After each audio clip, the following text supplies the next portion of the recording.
So now that we've got our search working, we can pull up a product and view the details of that product. The next step is to get these buttons working. So let's go ahead and close out of our app and stop debug. And then let's go back to our designer, not that one. And let's start with close because that's an easy one. So that's simply say this.close. And this refers to the form, and close refers to closing the form. So that's how we close the form. We could do some additional work and say if text box values were changed, do we want to save changes? So if we wanted to do that step or do that work, we could do that, but for us, we're just going to assume if you choose close, you don't want to save your changes. And that's why we have a save button.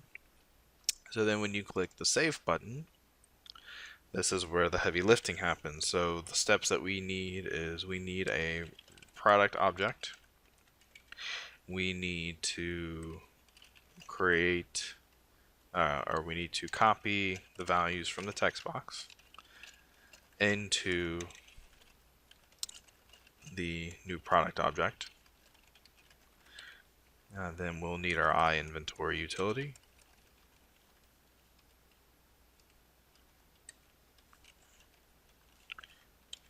And then we will update product. Then close the form. Alright, so product object's pretty simple. So we'll do product prod to update equals new product. So that'll get us ready.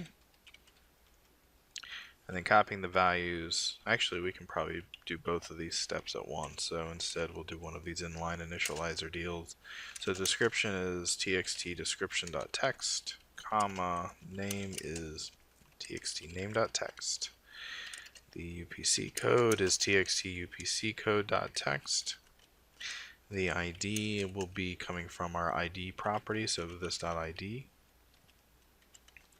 And now if you're wondering where ID comes from, it's not a text box, it's this private variable up here at the top.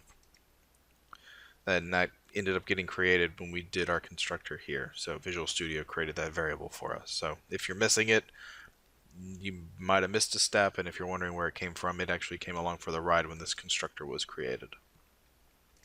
And then the last one will be unit price, and this will probably be the most difficult of them because we'll need a variable that is a float. So let's do one step before this and let's validate unit price as a number.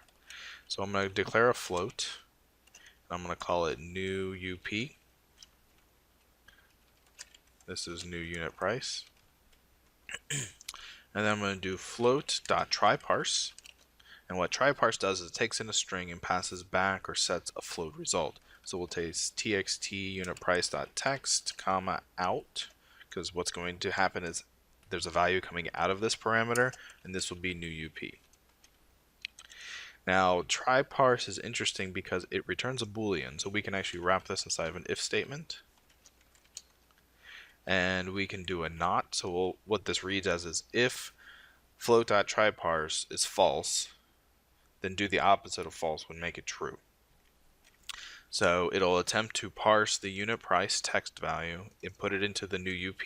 If it can do that successfully, it'll return true, which will then make this if statement false because this exclamation mark does the inverse. It flips the Boolean value. It makes more sense if you think of it the other way, which is it'll try to parse the txt unit price text value and put it in here, and if it fails, it'll return false, which we want to then make true by flipping it so that we can then jump into this if statement. So if that's the case, then this will be a message box.show unit price must be a valid number, and then we'll use that as an example. And then we'll simply return, which is exit the event handler. Alright. So that'll validate that. We'll have our unit price inside of new UP. Then we'll put semicolon here at the end. And we have a product to update. So now we'll do iInventory utility. inv-util equals dependency injector, and then we'll get the inventory utility from the dependency injector, and then inv-util dot update product, and then we just pass in this product that we're going to update. And the beauty of this is that basically it's going to do a lookup on this ID and then copy all the rest of the values, which is kind of where we want to be anyway. So that will give us that work, and then once we're done, we'll do this .close form. Now, since this is a database call in here, I'm going to go ahead and wrap this in a try catch block.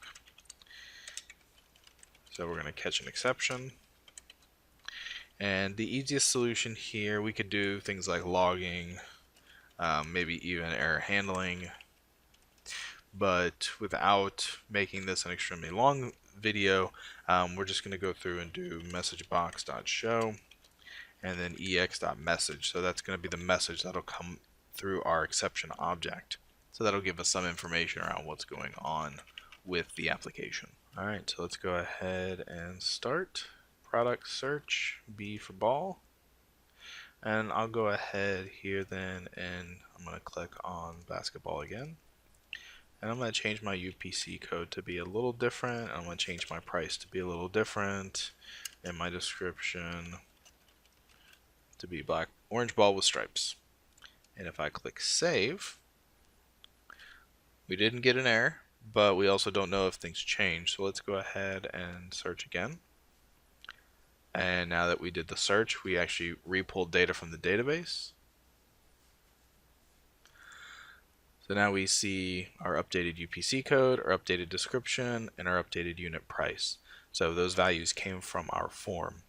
One little thing we could probably do to kind of make this a little nicer feel is we can come in here and we'll jump back to the product search, and we'll jump into the code of the product search by clicking the view code button here.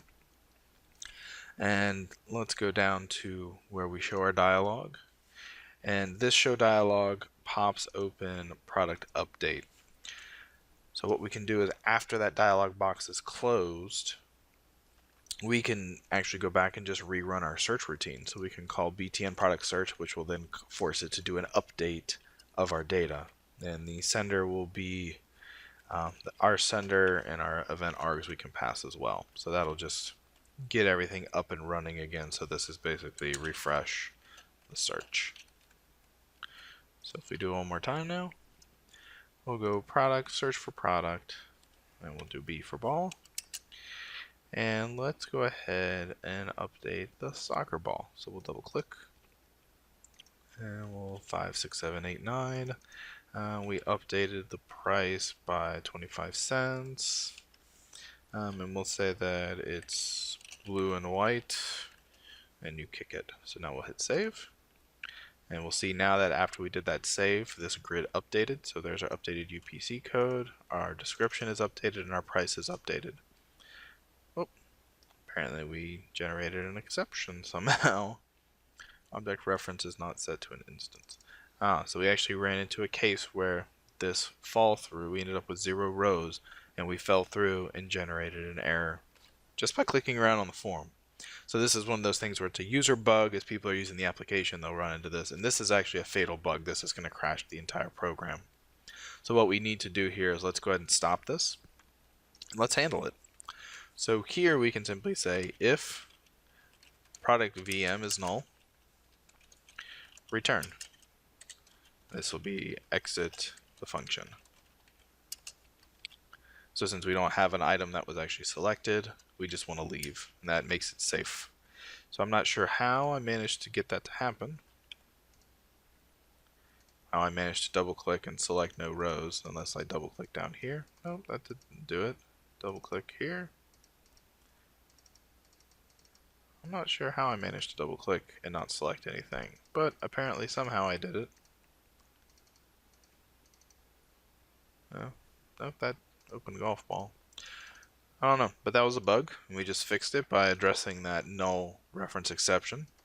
So that's some of the things that you'll run across too, is you'll run into these interesting little bugs in your application as you're building it, and you want to go in and handle those situations as well. So now that we've got the app up and running, everything is in working order, and that's how you go through and implement a search and an update and add all that functionality to your inventory utility.